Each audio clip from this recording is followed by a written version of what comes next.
مختصر سی بات، رسول خدا صلی اللہ علیہ وآلہ وسلم نے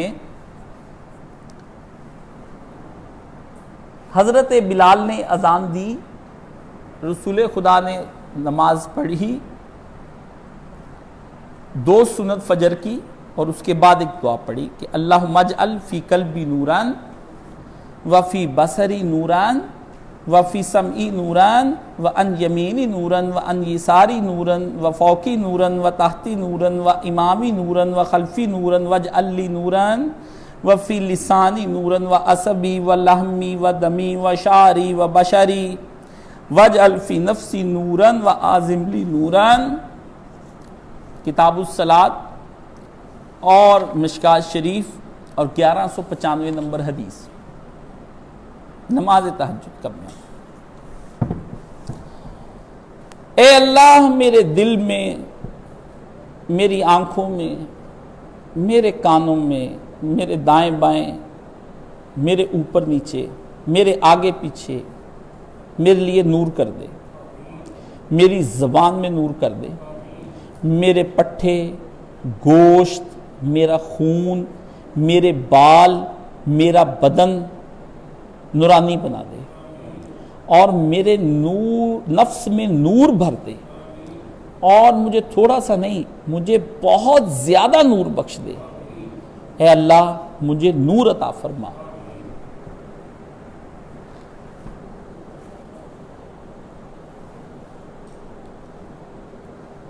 یہ اس نبی کی دعائیں ہیں جو نبی 2 مہینے دو، اور ادھر حدیث کیا ہے کہ بندہ گیا حج پر، بیت اللہ کے غلاف کو پکڑا اور کہا یا اللہ رب اغثنی، اے میرے اللہ میری مدد فرما۔ فرمایا تیرے جسم بھی حرام کا، تیرے کپڑے بھی حرام کے، تیرا مال بھی حرام کا، تو کس منہ سے مجھ سے کہتا ہے کہ میں تیری دعا قبول کروں؟ ادھر جسم کس کا ہے؟ حرام کا۔ ادھر جسم کیا ہے؟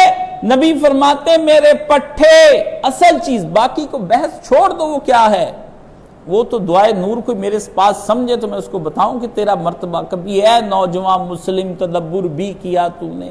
وہ کیا گردوں تھا کہ جس کا ہے تو ایک ٹوٹا ہوا تارا۔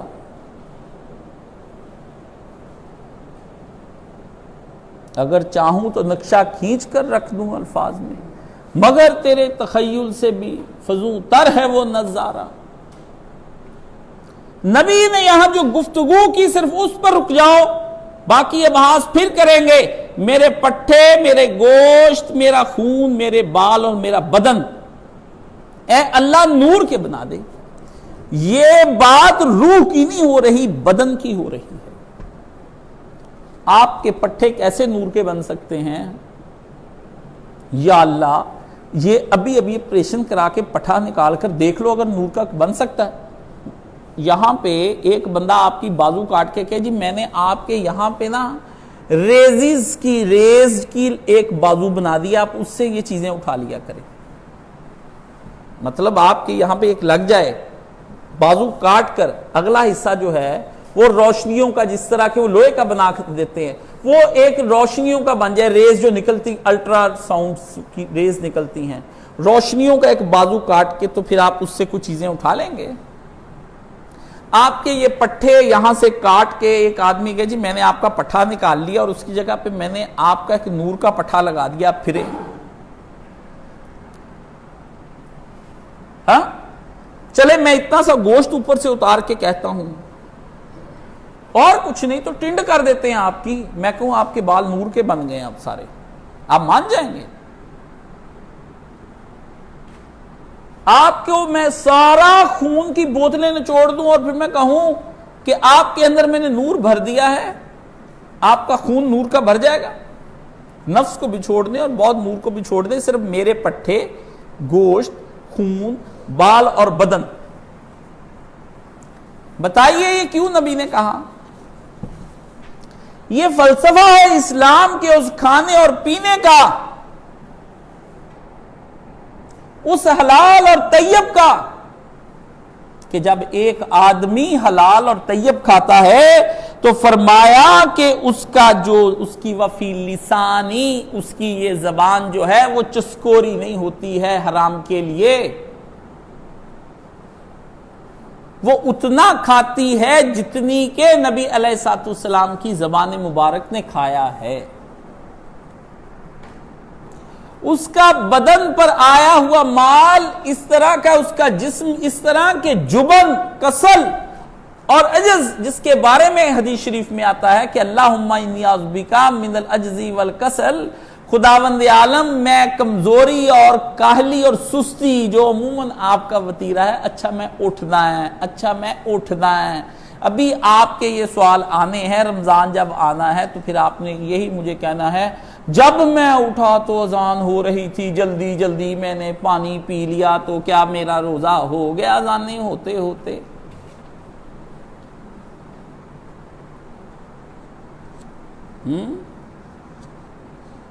ایک آدھ دفعہ تو چانس آپ کا ہونا ہے، پتہ لگ جانا ہے۔ اللہ وہ اس لیے آپ کو بتاتا ہے کہ آج رات میں جو تو نے کیا ہے نا، یہ اس کا نتیجہ ہے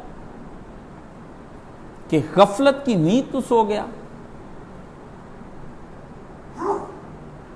ایک صحابی رسول سے کسی نے کہا، یا حضرت آپ بستر نرم کیوں نہیں بچھاتے ہیں؟ فرمایا میں نے قرآن میں پڑھا ہے کہ جس دن وہ ہمارے سامنے لائے جائیں گے اور بطور سزا کہ ہم ان کے بستر اور ان کے اوپر لینے والی رضائیاں وہ بھی آگ کی بنا دیں گے، اس دن سے مجھے چین نہیں آتا ہے کہ یہ کس قسم کے بستر پہ میں سوؤں۔ میں نے اس دن سے بستر بچھانا اور اوڑھنا بند کر دیا۔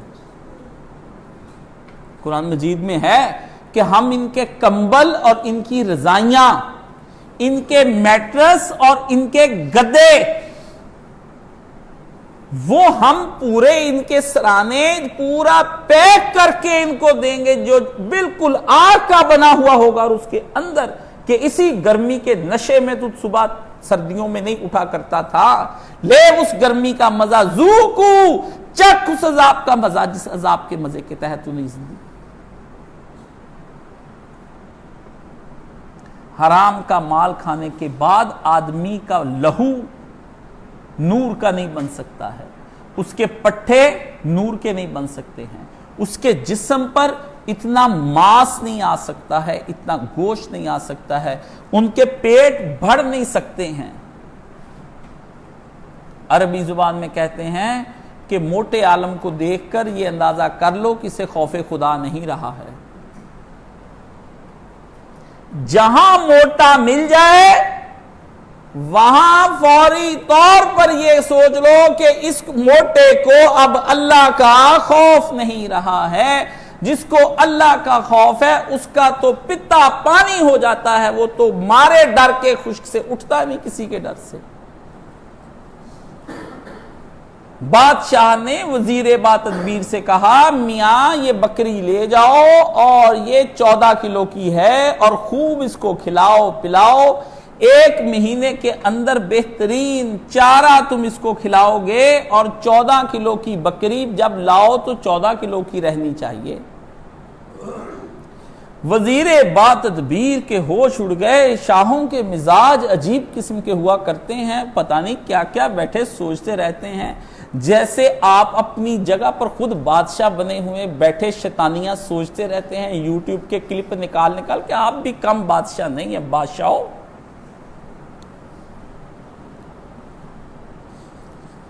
وزیر با تدبیر کا حال دیکھو، گھر آیا، بیٹی سے بات کی، ابا اتنے پریشان کیوں ہیں؟ اس نے کہا بادشاہ یہ کہتا ہے کہ بکری کو خوب کھلاؤ پلاؤ، ہرا چارہ اور خوب اس کو چراؤ، لیکن وزن 14 کلو کا، 1 مہینے کے بعد 14 کلو رہنا چاہیے۔ اس نے کہا ابا مسئلہ کچھ نہیں، بکری ضرور جائے گی اور 14 کلو کی جائے گی اور خوب کھلایا پلایا جائے گا۔ خوب کھلایا پلایا جاتا، نگران لگایا گیا، اور پھر اس کے بعد مہینے بعد بکری تولی تو 14 کلو کی تھی۔ بادشاہ حیران ہوا، وزیر با تدبیر اس سے کہا جی حضور، وہ فواد چودھری نہیں تھا، شبلی فراز نہیں تھا، ہے جی، وہ جو یہاں کا فیصل آباد کا شہباز گل نہیں تھا، وزیر با تدبیر تھا۔ یہ پسانے والے وزیر ہیں، آخری بال تک لڑو.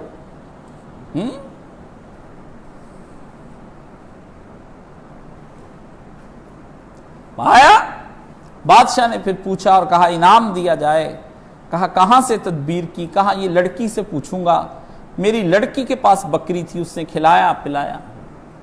لڑکی آئی، اس نے باپ کو بتایا. اس نے کہا ابا یہ بکری میں نے وہاں باندھی تھی جس جگہ دوسری طرف شیر بندھا ہوا تھا. بکری کھاتی تھی پر مارے خوف کے اس کے اوپر چربی نہیں چڑھی کہ شیر جی نے کھا جانا مجھے، اس لیے اتنے وزن میں ہی رہی، اس کے خوف نے سہمی رہی.